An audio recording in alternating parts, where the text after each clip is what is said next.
ak ki nga xamante ne si dafa réeroon bëgg a feeñ ak politicien bi nga xamante ne si guddeem ak bëccëgam lépp mooy fexe ba dugg biir Pastef ndax noonu lañ ko tàmm def bu dee ñu lim sax xaritu Moussa bi mu tudd léegi mu bañ cee dem te kii bëgg koo jaxaseeg ñoom mais PDS la tàmbalee woon waaw jóge PDS ñëw APR dëgg la suba bu demee Pastef bu mu leen bett parce que loolu la xam ndox du bàyyi yoonam loolu la xam suba bu demee Pastef bu leen bett bu dee ku ci mel ne Abdoulaye Daouda Diallo mais ragal la ko taxoon a noppi daa bëgg a feeñ daa réeroon bëgg a feeñ du leneen Diouf Sarr ba tey daa am lu muy négocier ji suba bu duggee Pastef c'est-à-dire côté boobu non sérieux naa waaw léegi Pape Latir moom fan la ci bokk ñett ñooñu moom nee naa la Pape Latir sans dialogue mi ngi ci route bi xam nga mais waxal rek li nga wax rek ne may ma moom kenn bokk ci dossier yi waaw may ma bëgg a dugg Pastef waaw may ma waaw kon société civile fu mu bokk kan loolu société civile fu mu bokk ñi réeroon bëgg a feeñ xanaa ni xamul moo tax man la xamul ba c'est-à-dire dafa am ñoo xam ne même bu dul dialogue bokk nañ dëgg la Bougane bu dul dialogue bokk nañ Barthélémy Dias bu dul dialogue Thierno Alassane Sall waa APR Pape Latir et cetera dafa am ñoo xam ne bu dul dialogue dañoo bokk mais xoolal dialogue ba ña fa teew te dialogue ba Pastef ak Benno la dëgg la Pastef ak Benno doon dialogue ay dem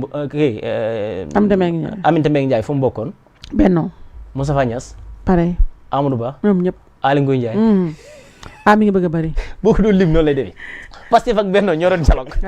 léegi nag diggante boobu lijjanti fi ay dossier la ak sawaay gëj naa laa gis Diomaye maa ngi la gëj gis ci tamoy campagne bi nga yore bale waaw joxaal sa ñuy bindantey message loolu la mais dafa am ñoo xam ni seen dialogue mën nañ ko def ci plateau yi muy Thierno Alassane Bougane Pape Latir ñoom Barthélémy Dias et cetera ñooñu comme yéen ay nitu réseaux sociaux ngeen guddi gu jot da ngeen ci nekk di seetaan ñi chaque jour yéen a ngi leen di seetaan Pape Latir mii fi may xëy Ousmane a ngi koy seetaan mi ngi tapate live bi mais na commentaire ñu gis waaw ba encore na commenté na abonné léegi Pape fu ñu jeexalee saabale ku nekk 5 minutes ndax émission bi jeex na déedéet kii Samuel maa def pose non man 5 minutes laa wax Samuel mais man maa war a tontu déedéet du tontu wante tontu déedéet Samuel xaaral rek non Samuel waaw Samuel déedéet Samuel man bañ naa ko dama préparé waaw dafa la da nga préparé xaaral wax la léegi nga préparé xaju fi voilà léegi dañ la bàyyi nga di ko fi wax xaaral ma ñëw léegi non xaaral Samuel xaaral ba ngay wax ne xool dama noppi Samuel xam nga yaa ngi jël temps de parole léegi ma wax ne émission bi xam nga mardi bi moom rek moo am format bi mooy muy da ndax bii moo am format wu mu am ay parties yu bokk ñu dem 22 heures en temps normal ñun 21 heures la ñuy pare voilà donc là il reste 3 minutes xale yi dañuy ñibbi man mi dama sonn damay ñaan donc ku nekk 5 minutes la yem léegi nag ku nekk sa 5 minutes nag bu la neexee nga wax ci li nga message bi nga bëgg a tëjee donc Pape am na foo xam ne bëgg naa la fa dégg mooy lii Thierno Alassane Sall génneel ci côté économie bi nga xam ne ñëpp xam nañ ko mooy ànd état bi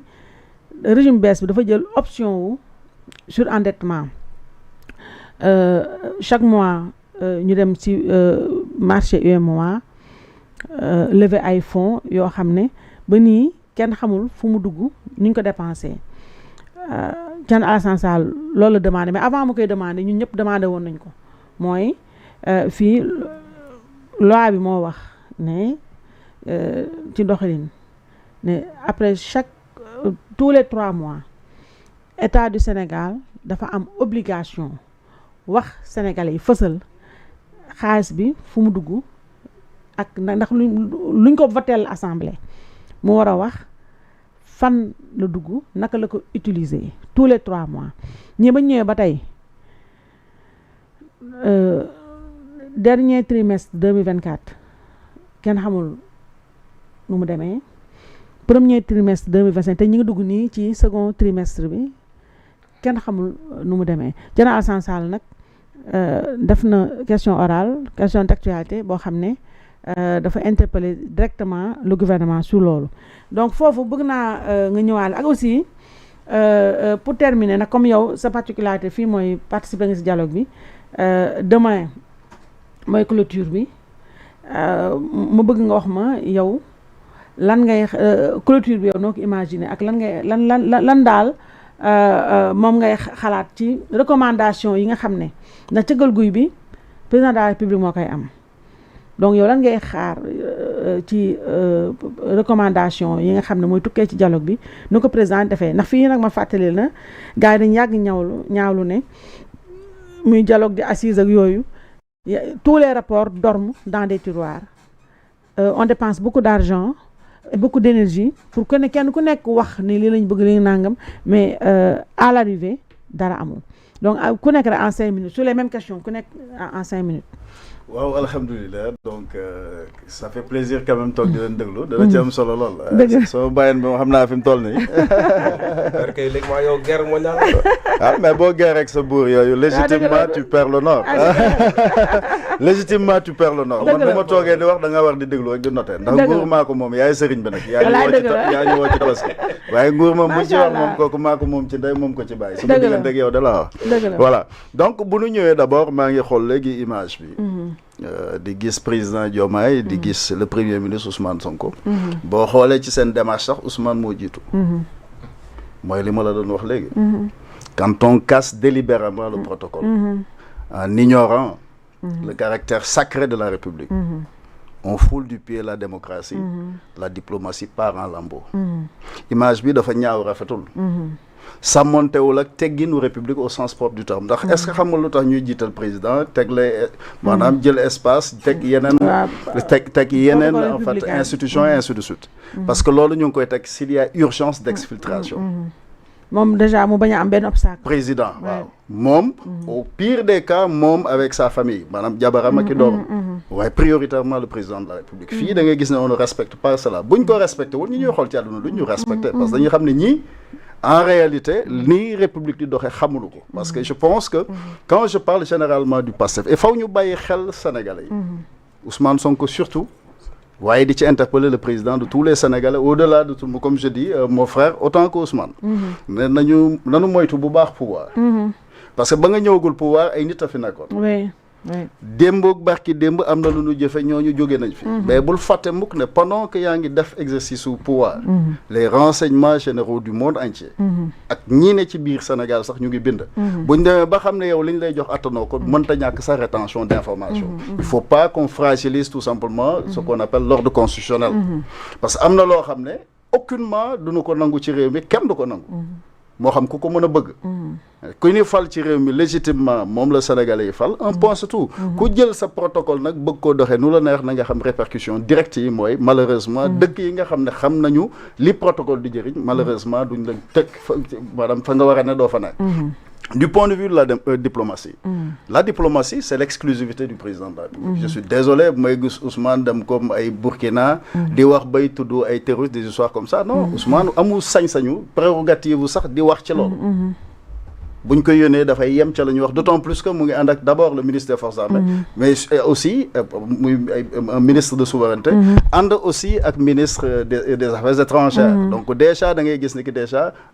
emballage boobu demewul na mu war a demee quand je parlais du Burkina ñaar dégg nañu ci seen doxalin dégg ñu ay nit ñu nekk séance de travail ñu ne Sénégal moo taxaw tey disons Côte d'Ivoire ku ne di représenter sa réew ñu dégg ministre bi ci boppam taxaw ci biir ci kanam officiel yi mu ne président Ousmane Sonko ça c'est une faute grave du point de vue de la diplomatie elle devait être tout simplement enlevée de ses fonctions dañ ko waroon a dindi tout simplement purement et simplement parce qu'elle ne comprend absolument rien elle confond tout parce que Ousmane du président wu kenn président xëy na ñam bokkal parti la mais ñun sàkkuñu président premier ministre ngay xam ne la diplomatie c'est l'exclusivité du président benn boo demee bay dem foofu am na lu la war ci Sénégal am na urgence yu lay xaar si tu es suffisamment yow si tu penses que vraiment tu es incompétent à ce niveau wala boog yow tu as un agenda caché parce que je pense que c'est même un manque bon tu m'excuses c'est pas personnel mais puisque njàngale la ñuy def bàyyi ma maagale rek dama ne tu m'excuses bëgguma mu tudde no mu mel ni dama lay attaquer frontalement dama bëgg nga comprendre enseignement bi ñuy joxe ci li ñuy joxe tey boo ñëwee nga teg un premier ministre mu dem déjà cas Côte d'Ivoire la ñuy xaar d'abord tàmbale ko ci Burkina boo xoolee ñi ko wër Côte d'Ivoire nga dem Niger nga dem Togo ba ainsi de suite ba ngay ñëwaatee maanaam Ghana ak ainsi de suite boo xoolee kooku fan la am accès au port au sens propre du terme d'autant plus que nous sommes en compétition avec le port d'Abidjan mooy yow naka nga mën a def yow en tant que premier ministre pour au moins même le Waly Diouf Bodian là mon frère comme je dis c'est pas personnel mais moi je dis les choses telles qu'elles sont au lieu mu toog fii di wax joo xam ne amul bopp amul genn il devait plutôt ñu mën koo greffer ci lu mel noonu ak président peut-être chambre de commerce pour qu'au moins on essaie de voir naka la ñu mën a def tout simplement parce que boo demee Burkina ak dëkk yooyu ngay gis na même Mali ñoom seen kii ñu ngi koy jëlee tout simplement Niger la ñuy jëlee seen yëf comment faire dans le cadre en fait régional boo ñëwee tey nga ne da ngay dem un peu partout di visiter pendant que am na urgence yu am il faut pas oublier que boo demee nga engagé wu ci benn front pour rappeler toujours insister toujours Burkina nga engagé wu ci front boobu yow malheureusement dañuy engagé ci loo xam ne loolu suñu yoon na wu ci dans un premier temps la nga woon njëkk a def en tant que Ousmane Sonko li nga xam ne mu ngi fi te depuis dernier en fait en tout cas le plus récent bi ma gis muy communiqué wu dire pas mu am un soldat bu ñu blessé en Casamance am koo xam ne tey nee nañ dañ ko jàpp muy un médecin militaire comment faire tout simplement pour kooku mën a recouvrer la liberté ñun ñu dem dans le sens de la paix et c'est pour l'occasion mooy nuyu aussi les acteurs de la paix ku mel ni Bayo Sora ak équipe yëpp bi ñu ci àndal parce que comme le rappelé pour le rappeler en 2017 j'étais le parrain du festival de la paix en Casamance c'était en Allemagne en 2018 à Ziguinchor comme cette année-ci à Ziguinchor juste pour te dire balaa ngaa digle sangu da ngay sangu jëkk c'est la première chose c'est la première chose caisse noire bi Ousmane na woon dafa aram caisse noire bi na ko tegaat tout simplement ci table yi delloo ko Sénégalais yi ndax Sénégalais ñoo ko moom c'est aussi simple que ça la nga xam waaw mais ñëw ci endettement temps bi endettement bi ci boppam comme Thierno Alassane c'est quelqu'un que je salue au passage ndax ku ma naw doxalinam ba muy génn fa muy génn ci ñoom Moussa la mu jàppoon parce que loolu mooy nit du c'est pas parce que li nga xalaat yëpp noonu la mais tey bu ma xalaatoon ne fii li ma laaj